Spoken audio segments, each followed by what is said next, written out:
आज के इस वीडियो में हम इन सारे पॉइंटों पे बात करेंगे। अगर आप इस तरह की वीडियो और फ्री स्टडी मटेरियल चाहते हैं तो इस ऐप को जरूर डाउनलोड कर लें। डायरेक्ट लिंक वीडियो के डिस्क्रिप्शन में और पहले कमेंट बॉक्स पर मिल जाएगा।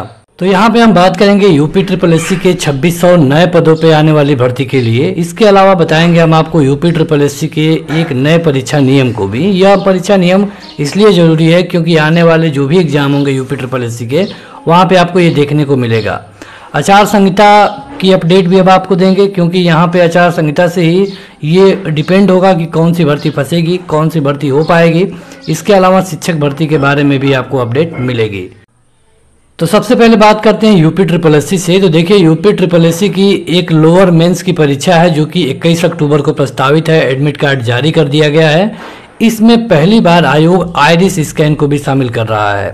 पहले क्या होता था यूपी ट्रिपल एससी की परीक्षाओं में कि मैनुअल फोटो मिलान होता था। अगर आपके एडमिट कार्ड पर आपका फोटो क्लियर नहीं है तो आपसे फोटो भी मांगा जाता था। इसके अलावा हस्ताक्षर भी मिलान की जाती थी और आपसे नए हस्ताक्षर भी कराया जाता था। लेकिन अब इस परीक्षा के साथ, जो कि लोअर का मुख्य परीक्षा है, आपकी आइरिस स्कैन भी होगा, मतलब कि आंखों की पुतली की स्कैनिंग। अब आंखों की पुतली की स्कैनिंग करने से किनको दिक्कत होगी? तो उनको दिक्कत होगी जो कि दूसरे के स्थान पे बैठ के पेपर देते हैं। देखिए, अभी तक यूपी ट्रिपल एससी चाहे जितना भी सख्त हो जाए, यहाँ पे दूसरे के जगह पे पेपर देने वालों की संख्या बहुत थी। कई सारे लोग पकड़े जाते थे, कई सारे लोग नहीं भी पकड़े जाते थे। लेकिन अब इसको एकदम खत्म करने के लिए आयोग आइरिस स्कैन को अलाउ कर दिया है। आइरिस स्कैन आपको लोअर के मेंस से ही सभी परीक्षाओं में देखने को मिलेगा, चाहे वो लेखपाल हो, जूनियर असिस्टेंट हो, स्वास्थ्य विभाग हो या फिर कोई भी आने वाली भर्ती। देखिए, आइरिस स्कैन में एक सवाल फंसेगा कि क्या इस आइरिस स्कैन को आपके आधार कार्ड से अटैच किया जाएगा, ताकि जब आपकी आइरिस स्कैन हो तभी पता चल जाए कि आप वो नहीं है जिनका ये आवेदन किया गया है। तो इसके चांसेस बिल्कुल ना के बराबर है। आइरिस स्कैन केवल एक सैंपल के रूप में कलेक्ट किया जाएगा। जैसे जब आप परीक्षा देने जाते हैं तब आपके आंखों की स्कैन कर ली गई, और जब आप डॉक्यूमेंट वेरिफिकेशन के बाद ज्वाइनिंग के लिए जाएंगे या फिर डॉक्यूमेंट वेरिफिकेशन के समय ही, तो उस समय भी आपकी आइरिस स्कैन की जाएगी। तो इसका आधार कार्ड से कोई मतलब नहीं है। यहाँ पे बस आपके आंखों का सैंपल रखा जाएगा और बाद में उसको मिलाया जाएगा, ताकि क्लियर हो सके कि जो व्यक्ति यहाँ पे ज्वाइनिंग लेने आया है और जो व्यक्ति परीक्षा दिया था, दोनों सेम है। तो ये एक अच्छी पहल है यूपी ट्रिपल एससी की। हालांकि अगर आप देखेंगे तो ये लोअर एग्जाम से ही शुरू हो जाएगा और लेखपाल और इस तरह की बड़ी भर्तियों में भी देखने को मिलेगा। इसके अलावा देखिए, यूपी ट्रिपल एससी मतलब इतना लापरवाह आयोग है कि आप किसके बारे में जितना भी बात करें उतना ही कम होगा। क्योंकि यहाँ पे देखिए, 2600 पदों में से 2300 पदों का अधियाचन भेजा गया था। लेकिन इस 2300 पदों पर भर्ती कब होगी, कौन कौन से पद आए थे, उसके बारे में आयोग ने कोई भी ऑफिशियल नोटिफिकेशन नहीं जारी किया है। अब जो समूह ग के लिए लगभग 300 नए पद खाली होने वाले हैं, उनको संशोधित करके अब 2600 पदों का अधियाचन भेजा जाएगा। देखिए, अगर आप जाते हैं यूपी ट्रिपल एससी लखनऊ में, तो वहाँ पे आपको देख करके बिल्कुल नहीं लगेगा कि यह एक ऐसा आयोग है जो कि भर्तियां कराता है।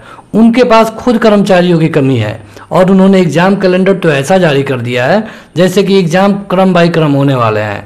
अगर आप देखेंगे तो एग्जाम कैलेंडर के अनुसार उनकी एक भी भर्तियां नहीं होने वाली है, चाहे वो पीईटी हो, लेखपाल, जूनियर इंजीनियर 2018, 2016 या फिर कोई भी। तो यहाँ पे इनको अधियाचन तो मिल गया है, लेकिन अब देखना होगा कि इसके लिए ये नोटिफिकेशन कब जारी करते हैं, क्योंकि जब नोटिफिकेशन जारी होगा तभी पता चलेगा कि इन 2600 पदों में से कौन कौन से पद आने वाले हैं। अगर जूनियर असिस्टेंट मतलब कि क्लर्क लेवल के पद आते हैं तो उनको जूनियर असिस्टेंट में जो लगभग 2000 पद आने वाले हैं उनमें जोड़ दिया जाएगा। इसी तरह इस 2600 पदों का निपटारा होगा। इसके लिए आपको अलग से कोई भर्ती देखने को नहीं मिलेगी। देखिए, आगे बढ़े तो ये अपडेट है आचार संहिता से। यहाँ पे हेडिंग है कि प्रदेश में 1 नवंबर से तबादलों पर लगेगी रोक, शुरू होगा मतदाता सूची पुनरीक्षण अभियान, चुनाव आयोग की अनुमति से ही तबादले। आप देखेंगे तो पिछली बार 2017 का जो चुनाव हुआ था ये फरवरी में हुए थे और जो रिजल्ट है ये 11 मार्च को आ गया था। तो इस बार वैसा ही होने वाला है। आपका फरवरी के आसपास चुनाव देखने को मिलेगा, रिजल्ट होली के आसपास या फिर मार्च के महीने में आपको देखने को मिलेगा। यहाँ पे 1 नवंबर से आचार संहिता लग रही है और इसका सबसे बड़ा असर आने वाली भर्तियों पे देखने को मिलेगा। देखिए, अगर एक लाइन में कहें तो आयोग चाहेगा तो कुछ भर्तियों के परीक्षाओं को आसानी से कराया जा सकता है, लेकिन जब चुनाव होने शुरू हो जाएंगे उस समय उस एक महीने के दौरान कोई भी भर्ती परीक्षा नहीं हो सकती है, क्योंकि जो चुनाव होता है, अगर आप देखेंगे पिछले चुनाव को, तो 7 चरणों में हुआ था। इस बार किसान आंदोलन, इस तरह के और सारे मुद्दे हैं जिनको लेकर के इनको कम से कम 7 से 8 चरणों में चुनाव कराना ही होगा, ताकि जो कानून व्यवस्था है वो बनी रहे। तो जब तक चुनाव शुरू नहीं हो जाता है तब तक तो ये चाहे परीक्षा करा सकते हैं, लेकिन उसके बाद परीक्षा कराना मुश्किल हो जाएगा। इसके अलावा ये नई नोटिफिकेशन भी नहीं जारी कर सकते हैं। अगर नवंबर के पहले सप्ताह तक जो भी नोटिफिकेशन जारी हो जाती है, चाहे वो पीईटी के आधार पे ही क्यों ना हो, तब तो भर्ती परीक्षा आगे बढ़ सकती है। नहीं तो विपक्ष इसको लेकर के चुनाव आयोग के पास जाएगा और अधिकतर चांसेस ये हैं कि इसको रोक दिया जाए। तो ये अब बिल्कुल आयोग के हाथ में है। अगर आयोग जल्दी से जल्दी पीईटी का रिजल्ट नहीं देता है तो आने वाली सभी भर्तियां फंस सकती हैं। हालांकि अधिकतर चांसेस हैं कि लेखपाल की भर्ती को आयोग किसी तरह से करा ले। वही पेपर कटिंग आप यहाँ पर भी देख सकते हैं। सूबे में मतदाता सूची पुनरीक्षण 1 नवंबर से तबादलों पर लगेगी रोक। जब तबादले नहीं होंगे तो जो ये अधिकारी होंगे, बड़े बड़े अधिकारी, इनको चुनाव में लगाया जाएगा और जाहिर सी बात है कि जो भी भर्ती प्रक्रिया होगी पूरी तरह से प्रभावित होगी। आगे बढ़ते हैं तो देखिए हेडिंग है कि 4 दिग्गज आईटी कंपनी देंगी 1.5 लाख नौकरियां। यहाँ पे अगर आप प्राइवेट में नौकरी करने के इच्छुक हैं तो करीब 1,60,000 नई नौकरियां आने वाली हैं। इसमें से जो नई नौकरियां होंगी टीसीएस में होंगी, इन्फोसिस, विप्रो, एचसीएल, इस तरह के जो क्षेत्र हैं इनमें आपको नई नौकरियां देखने को मिलेंगी। यहाँ पे आप देखेंगे कि ये सारे इलेक्ट्रॉनिक के क्षेत्र हैं। कंप्यूटर एजुकेशन वाले प्राइवेट जॉब यहाँ से जनरेट होंगे। अगली हेडिंग है कि भरे जाएंगे शिक्षकों के 20,000 से अधिक पद। 6 माह में जूनियर हाई स्कूल, माध्यमिक विद्यालय से लेकर महाविद्यालयों में होगी भर्ती। यहाँ पे आप देख सकते हैं कि जूनियर हाई स्कूल, माध्यमिक विद्यालयों में 20,000 से अधिक पदों की भर्ती की प्रक्रिया शुरू हो चुकी है। माध्यमिक विद्यालयों में 1 महीने के अंदर अंदर इस भर्ती को पूरे होने के आसार हैं। यहाँ पे आप देखेंगे कि जो जूनियर हाई स्कूल में सहायक अध्यापक और प्रधानाध्यापक का 1897 पद है, इसकी परीक्षा 17 अक्टूबर को ही है। इस तरह के कई सारे पद जो कि होने वाले हैं। हालांकि ये तभी तक हो सकते हैं जब तक आचार संहिता पूरे प्रभाव से काम नहीं कर रही है। 1 नवंबर से आप देखेंगे तो जो 1 नवंबर की बात की गई है वो आचार संहिता नहीं है।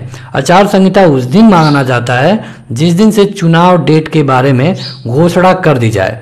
ये केवल उसका प्रभाव है, हालांकि इससे भी भर्ती प्रक्रिया प्रभावित हो सकती है। इलाहाबाद डिग्री कॉलेज की बात करें तो यहाँ पे देखिए शिक्षक कर्मचारी भर्ती का नया विज्ञापन नवंबर में आएगा। अभी आपने देखा कि शिक्षक और कर्मचारी की एक भर्ती हो रही है, लेकिन नवंबर के महीने में आपको इलाहाबाद डिग्री कॉलेज में नई शिक्षक कर्मचारी भर्ती देखने को मिलेगी। तो बस आज के इस वीडियो में इतना ही। इसी तरह की अपडेट और फ्री स्टडी मटेरियल के लिए आप इस ऐप को जरूर डाउनलोड करें। डायरेक्ट लिंक वीडियो के डिस्क्रिप्शन में और पहले कमेंट बॉक्स में मिल जाएगा।